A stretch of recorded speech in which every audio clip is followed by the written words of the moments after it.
Hi hello ನಮಸ್ಕಾರ. ಎಲ್ಲರೂ ಹೇಗಿದ್ದೀರಾ? ಎಲ್ಲರೂ ಚೆನ್ನಾಗಿದ್ದೀರಾ ಅಂತ ಭಾವಿಸ್ತೀನಿ. ನಾನು ಕೂಡ ಚೆನ್ನಾಗಿದ್ದೀನಿ. ಇವತ್ತಿನ ವ್ಲಾಗ್ ಏನಪ್ಪ ಅಂತಂದು ಇವಾಗಲೇ ಗೊತ್ತಾಗಿರುತ್ತೆ ನಿಮಗೆಲ್ಲ. ನಾನಿವತ್ತು ದಾಂಡೇಲಿಗೆ ಹೊರಟಿದ್ದೀನಿ.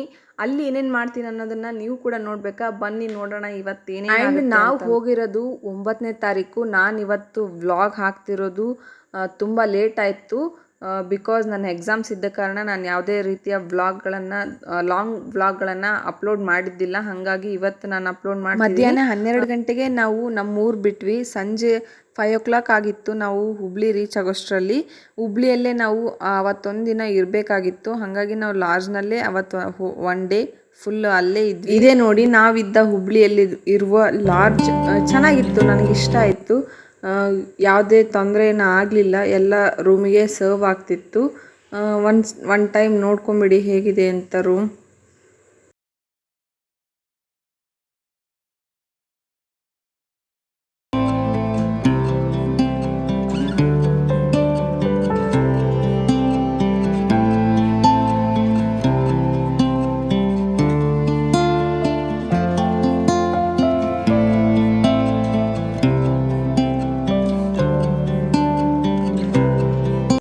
ಇವತ್ತು ನಾವು ಇಲ್ಲೇ ಇದ್ವಿ.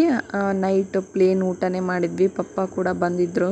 ಅಷ್ಟರಲ್ಲಿ ನಾವು ಯಾವುದೇ ರೀತಿಯ ಮಸಾಲೆ ಐಟಮ್ಸ್ ತಿನ್ನಲಿಲ್ಲ.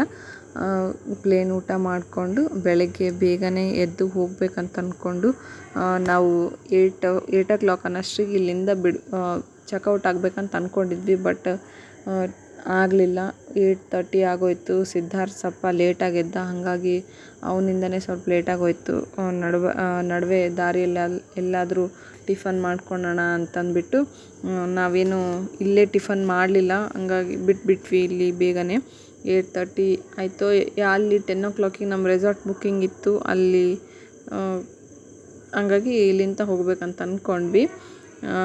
ನೋಡಿ ನಾನು ಯಾವ ಥರ ಔಟ್ಫಿಟ್ ಹಾಕೊಂಡಿದ್ದೀನಿ. 8:30ಗೆ ನಾವು ಚೆಕ್ಔಟ್ ಆದ್ವಿ ಇಲ್ಲಿಂದ. ನೆಕ್ಸ್ಟ್ ಲಗೇಜ್ ಎಲ್ಲ ತೆಗೆದುಕೊಂಡು ಬಂದು ಕಾರ್ನಲ್ಲಿ ಇಟ್ವಿ. ದಾರಿಲಿ ಹೋಗಬೇಕಾದ್ರೆ ಹಾಗೆ ಟಿಫನ್ ಕೂಡ ಮಾಡ್ಕೊಂಡ್ವಿ. ಹೋಟೆಲ್ನಲ್ಲಿ ದೋಸೆ ಮತ್ತು ಸಮಥಿಂಗ್ ಅವ್ರು ಏನೇನು ಬೇಕು ಆರ್ಡ್ರ್ ಮಾಡ್ಕೊಂಡು ತಿಂದರು. ನಾನು ದೋಸೆ ತಿಂದೆ.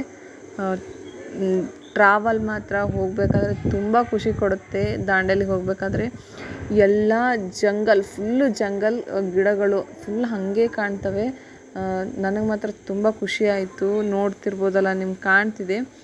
ತುಂಬ ಚೆನ್ನಾಗಿತ್ತು. ರೋಡು ಜರ್ನಿ ಆಗಿದ್ದೇ ಗೊತ್ತಾಗಲಿಲ್ಲ. ನೇಚರ್ ನಡುವೆ ಹೋದ್ವಲ್ಲ. ನಾನು ಮೋಸ್ಟ್ಲಿ ಈ ಥರ ಎಕ್ಸ್ಪೀರಿಯೆನ್ಸ್ ನಿಜವಾಗ್ಲೂ ಪಡೆದಿದ್ದಿಲ್ಲ. ಚೆನ್ನಾಗಿ ಅನ್ನಿಸ್ತು ನನಗೆ. ನೆಕ್ಸ್ಟ್ ನಾವು ಅಲ್ಲಿ ಒಬ್ಬರು ಸಜೆಷನ್ ಮಾಡಿದರು, ನೀವು ಡೈರೆಕ್ಟ್ ಇಲ್ಲಿಂದ ವಾಟರ್ ಸ್ಪೋರ್ಟ್ಸ್ಗೆ ಹೋಗ್ಬಿಡಿ, ನೆಕ್ಸ್ಟ್ ಆಮೇಲೆ ಬಂದು ರೆಸಾರ್ಟಿಗೆ ಬಂದು ಜಾಯ್ನ್ ಆಗಿ ಅಂತಂದು. ಹಾಗಾಗಿ ನಾವು ಡೈರೆಕ್ಟ್ ರೆಸಾರ್ಟಿಗೆ ಹೋಗದೆ ವಾಟರ್ ಸ್ಪೋರ್ಟ್ಸಿಗೆ ಬಂದ್ವಿ. ನಮ್ಮ ಪಪ್ಪ ಅವರಿಗೆ ಬಾ ಅಂದರು. ಬಟ್ ಅವ್ರು ನಾನಿಲ್ಲ ಹೋಗಲ್ಲ, ನೀವು ಬನ್ನಿ ಅಂತ. ಚೆನ್ನಾಗಿತ್ತು. ನಾವು 4 members ಇದ್ದ ಕಾರಣ ಒಂದು ಬೋಟಿಂಗ್ನಲ್ಲಿ ಮಿನಿಮಮ್ ಆದರೆ 12 members ಇರಲೇಬೇಕು.